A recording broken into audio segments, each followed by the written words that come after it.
मुक्काम पोस्ट ठाणे भाग 2 याचा आज ट्रेलर लॉन्च झाला आहे आणि या प्रसंगी उपस्थित आपले हिंदी सिने अभिनेते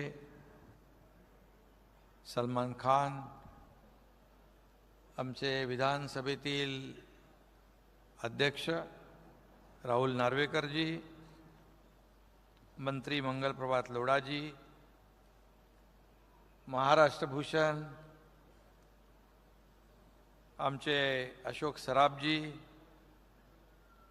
मंगलप्रभात लोढाजी, आशिष शेलार, अभिनेता जितेंद्रजी, महेश कोठारेजी, बमन इराणी, गोविंदाजी आहेत, जीचे पुनीत गोयंका, उमेश बंसल, प्रवीण तरडे, मंगेश देसाई,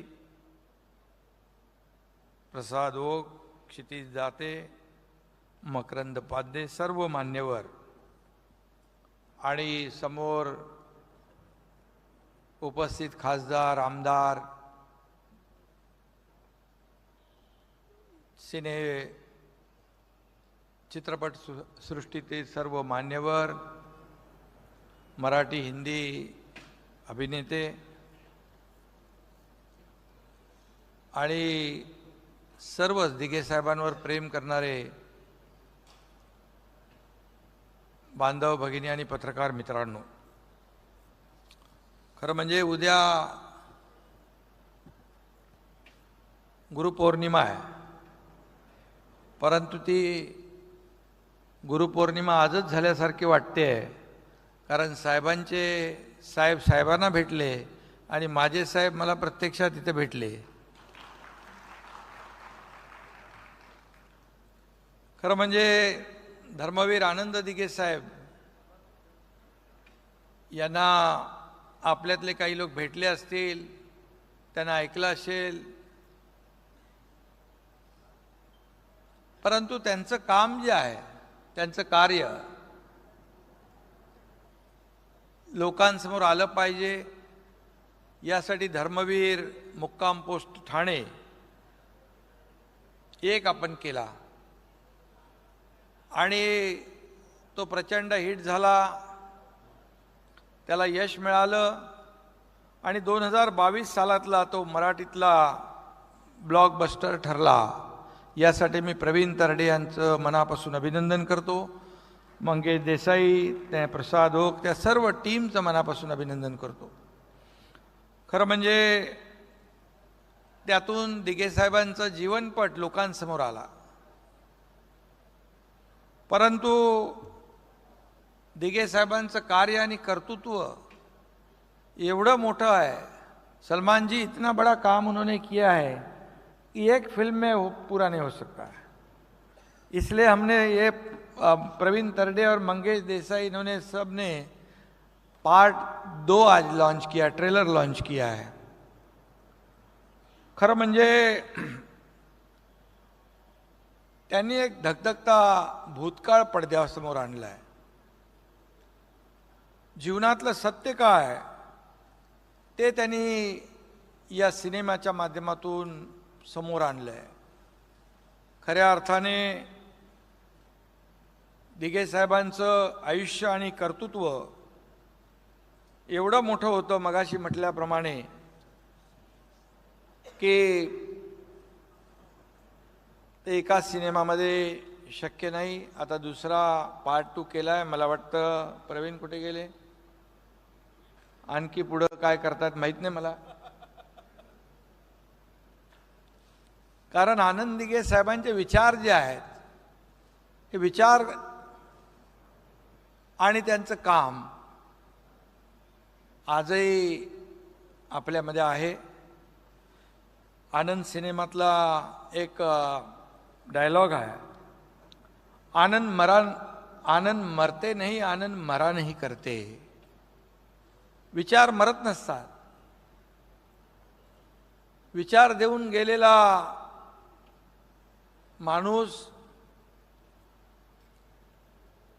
त्यांच्या विचारांच्या मार्गावर चालण्याची दिशा देऊन जातो आणि बाळासाहेब आणि दिघे साहेबांच्या पावलावर पाऊल टाकून नाही तर त्यांच्या पावलावर जीव टाकून आम्ही काम करण्याचा प्रयत्न करतो आहे.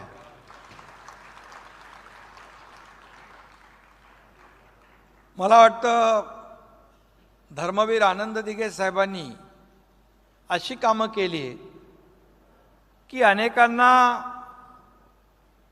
ती माहीत नाहीत. मगाशी मामा अशोक सराफजी सांगत होते की ठाण्यामध्ये त्यांचं कार्यक्षेत्र आणि त्यांचं कर्तृत्व एवढं मोठं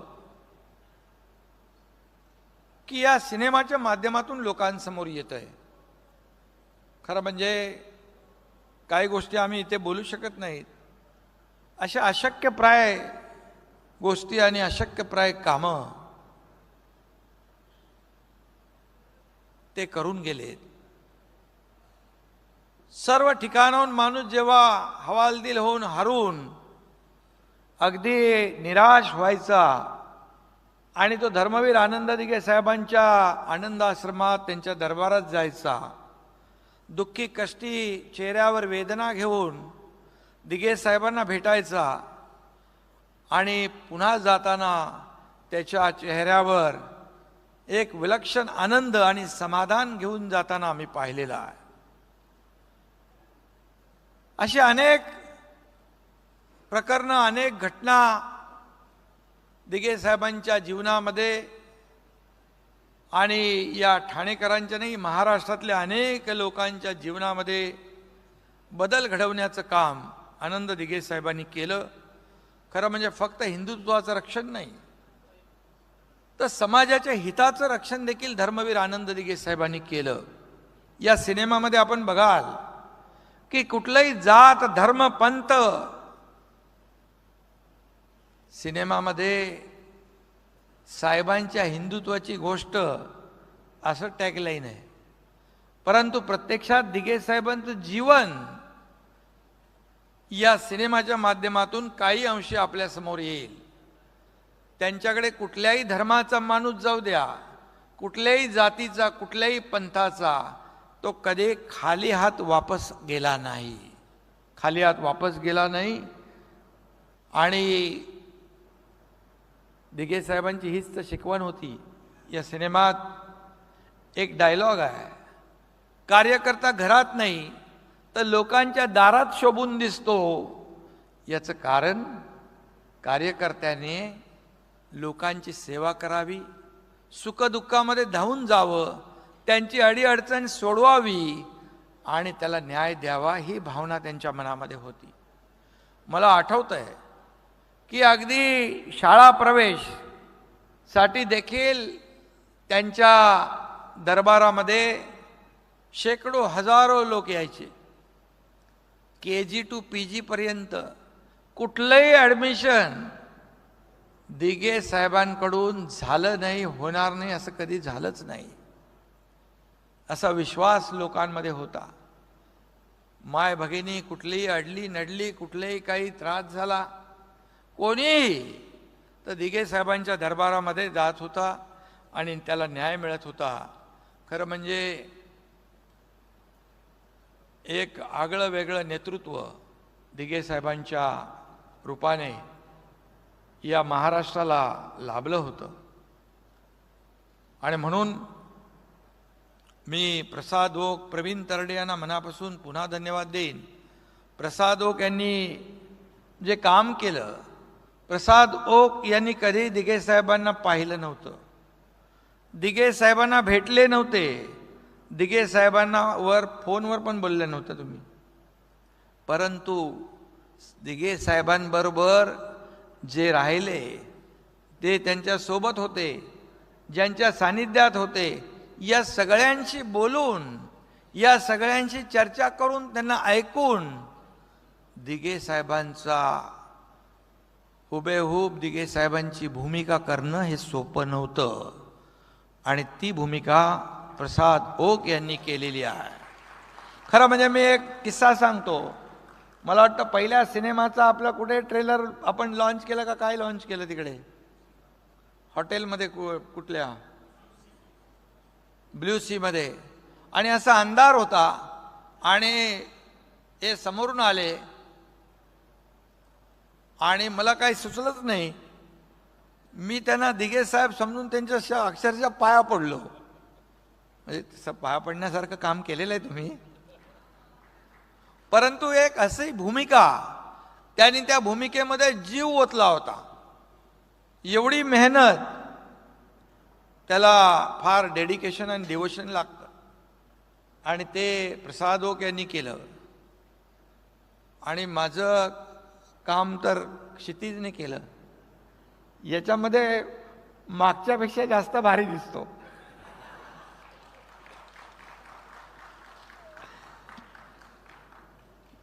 कारण खरं म्हणजे आनंद दिघे साहेबांनी जो विचार दिला आहे, बाळासाहेबांनी जो विचार दिला आहे, आज त्यांच्या विचारांमुळे 2 वर्षापूर्वी बाळासाहेबांचे विचार घेऊन आम्ही निघालो, आणि आज 2 वर्ष झाली. या राज्यामध्ये देखील सर्वसामान्य माणसाला न्याय देण्याचा प्रयत्न आम्ही करतोय.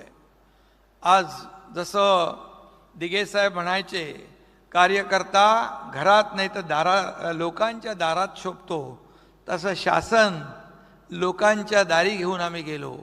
शासन आपल्या दारी अनेक योजना आम्ही केल्या, अनेक योजना आम्ही लोकांच्या दारात जाऊन दिल्या.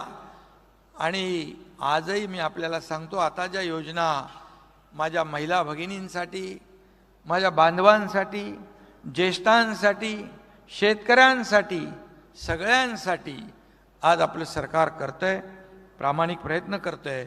खरं म्हणजे यामध्ये आनंद दिघे साहेबांची प्रेरणा आहे, बाळासाहेबांचे आशीर्वाद आहेत. आणि त्यामुळे मला एक गोष्ट आठवती आहे, जेव्हा 20 वर्षापूर्वी 2000 साली जेव्हा मला दिघे साहेब म्हणाले होते, एकनाथ आता तुला समाजासाठी जगायचं आहे, महाराष्ट्र हे तुझं कुटुंब आहे, तेव्हा मला माहीत नव्हतं असं काय साहेब का म्हणाले. परंतु ते एक शब्द आजही माझ्या कानात आहेत, आणि ती काय दूरदृष्टी त्यांची होती. खऱ्या अर्थाने 20-22 वर्षापूर्वी मी मुख्यमंत्री होईन असं मला कदापि वाटलं नव्हतं.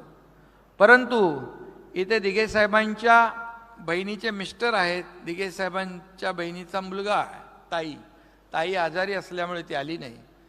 परंतु जेव्हा मी मुख्यमंत्री झालो त्यावेळेस दिघे साहेबांनी ताईला सांगितलं, अगोदर म्हणजे जेव्हा दिघे साहेब ताईच्या घरी जायचे त्यावेळेस सांगितलं होतं, हा माझा एकनाथ एक दिवस या महाराष्ट्राचा मुख्यमंत्री होईल. आणि हे मला ताईंनी सांगितलं जेव्हा मी मुख्यमंत्री झालो आणि ती स्वागतासाठी आली तेव्हा. त्यामुळे मी आपल्या सगळ्यांना मनापासून धन्यवाद देतो. जे काही साहेबांनी, दिघे साहेबांनी जे काही शिकवलंय, जे काही विचार दिलेत, त्याची वाटचाल आम्ही करतोय, प्रयत्न करतोय सर्वसामान्य माणसाला न्याय देण्याचा. आणि सर्वसामान्य सरकार आहे.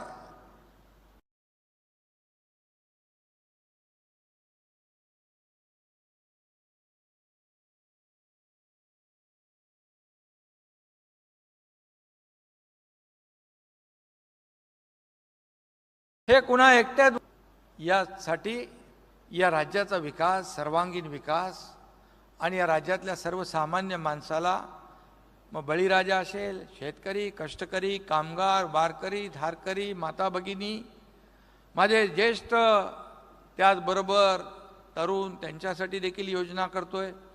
आणि आपल्या सिनेसृष्टीतले सर्व कलावंत आहेत, मराठीतले आहेत, हिंदीतले आहेत. सलमानजी, आपल्या सगळ्यांना मी मनापासून धन्यवाद देतो.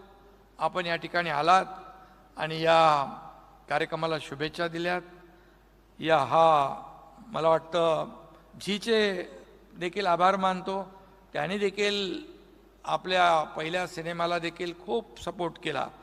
आणि मला वाटतं प्रवीणजी पहिला सिनेमा जसा यशस्वी झाला तसा हा देखील डबल यशस्वी होईल अशा प्रकारच्या मी शुभेच्छा आपल्याला देतो आणि धर्मवीर टीमला मनापासून शुभेच्छा. कुणाचं नाव राहून गेलं असेल, ज्यांनी ज्यांनी या सिनेमामध्ये सहकार्य केलं त्या सगळ्यांचंच मनापासून मी अभिनंदन करतो, शुभेच्छा देतो.